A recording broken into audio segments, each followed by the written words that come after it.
But we have a timeout here. Mamaya balikan natin yung report ni Chantal. Ano bang problema?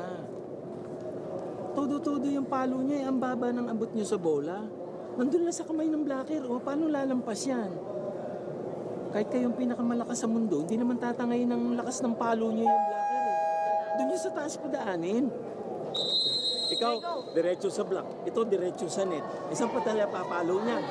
At talagang iyo, alam nga naman akin. Ako ba pumalo? Ayan, pakinggan natin si Coach Roger. May mga aksidente naman sa atin dahil nagpapabalangin dahil sa limaan naman.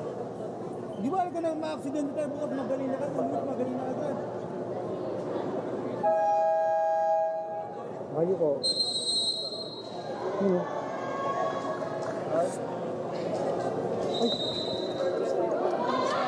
Mag-isip kayo.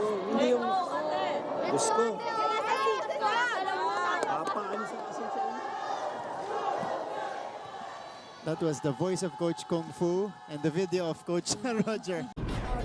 Wants to talk Bakit things over. lamang yung counter defense natin sa kabila, nagkukunwari na lang kayo, nagkukumplay na lang kayo. Bakit? Wala na kasi tamang pwesto eh. Kita mo, ang established ng depensa natin, wala din. Bakit? Ang gulo kasi nyo sa harap. Balikan nyo ba rin? Ang score pa lang 23-18.